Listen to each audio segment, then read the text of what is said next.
სახელმწიფო სასწავლებლების ოპტიმიზაცია გრძელდება. თბილისის ეკონომიკურ ურთიერთობათა სახელმწიფო უნივერსიტეტში დღეს სასწავლო პროცესი ჩაიშალა. სტუდენტები და ლექტორები თეუსის გაუქმებასა და ივანე ჯავახიშვილის უნივერსიტეტთან ოპტიმიზაციას აპროტესტებდნენ.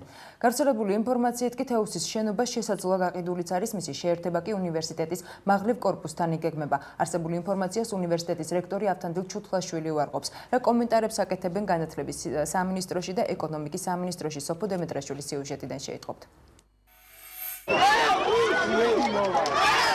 თბილისის ეკონომიკურ ურთიერთობათა სახელმწიფო უნივერსიტეტის სტუდენტები და ლექტორები უმაღლესი სასწავლებლის გაუქმებას აპროტესტებენ. დღეს თეუსში სასწავლო პროცესი ჩაიშალა. ინფორმაცია უნივერსიტეტის შენობის შესაძლო გაყიდვისა და ივანე ჯავახიშვილის მაღლივ კორპუსთან შეერთების შესახებ სტუდენტებმა რამდენიმე დღის წინ გაიგეს. გაურკვეველია თუ სად გააგრძელებს თეუსის 2400 სტუდენტის სწავლასა და 300 თანამშრომელი მუშაობას.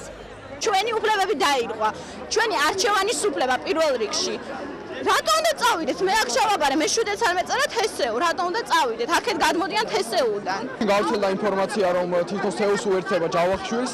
ჩვენ ვაპროტესტებთ ამას, ამ ფაქტს არ გვინდა რომ შევუერთეთ და ყველანაირად მშვიდობიანი გზით ოღონ ვეცდებით რომ ჩვენი უნივერსიტეტი დარჩეს. ერთ-ერთი მთავარი მიზანი, როგორც მე მაქვს ინფორმაცია, არის ეფექტიანობის ამაღლება უმაღლეს სასწავლებლების და მათი ოპტიმიზაცია. 74 უმაღლეს სასწავლებელი შეიძლება იყოს. სტუდენტების, ლექტორებისა და თეუსის რექტორის შეხვედრა ხმაურიანი იყო. ავთანდილ ჩუთლაშვილის თქმით, უნივერსიტეტების ოპტიმიზაცია სწავლის დონის ამაღლებას ემსახურება. რექტორის მხრიდან ლექციებზე შესვლის მოწოდების შემდეგ კი სტუდენტებმა საქმრო დარბაზი პროტესტის ნიშნად დატოვეს. ჩემს ხელთ არსებული ინფორმაციით აღნიშნულ სტუდენტებს უნარჩუნდებათ შენობა, ლექტორები, პროფესორ-მასწავლებლები. ერთადერთი განსხვავება იქნება ის, რომ ისინი ისწავლიან ივანე ჯავახიშვილის სახელობის თბილისის სახელმწიფო უნივერსიტეტის ქოლგის ქვეშ.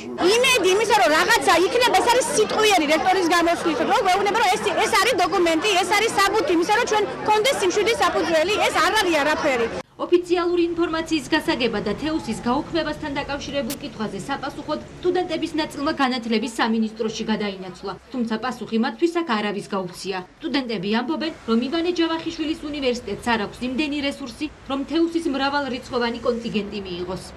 ინფორმაცია, რაც მაქვს, ეს არის, რომ შენობა ჩვენი გაყიდულია. ანუ ეს ინფორმაცია ყველგან და ეხლა რაღაც ახალს არ ვამბობ. და მაქვს ინფორმაცია, რომ მაღლივში უნდა ვისწავლო. როდის მოხდა ეს, რატომ ხდება ეს, რაღაც მიზეზები, როგორი იქნება ჩვენი სწავლის პროცესი, სად ვისწავლით, როგორი იქნება თუნდაც ფინანსების საკითხები, ფაკულტეტები, რომელიც მაღლის კორპუსს არ გააჩნია, ვსწავლობთ იმ ფაკულტეტებზე. რომელ უნივერსიტეტის ეკონომიკურ ურთიერთობათა სახელმწიფო უნივერსიტეტი. ეს საკითხი გადაიდო არ იყო ამ თემაზე, ანუ ჩვენ ამ თემაზე არ გამიხილეთ. ეკონომიკის მინისტრისთვის თბილისის ეკონომიკურ ურთიერთობათა სახელმწიფო უნივერსიტეტის შენობის გაყიდვისა და ლიკვიდირების საკითხი უცნობი აღმოჩნდა. მთავრობის ხდომის დასრულების შემდეგ თეუსის გაუქმებაზე კომენტარი არც განათლების მინისტრ დიმიტრ შაშკინს გაუკეთებია. თბილისის ეკონომიკურ ურთიერთობათა უნივერსიტეტის სტუდენტები კი პროტესტს მანამდე არ შეწყვეტენ, ვიდრე მათი სასწავლებლის საკითხი არ გადაწყდება.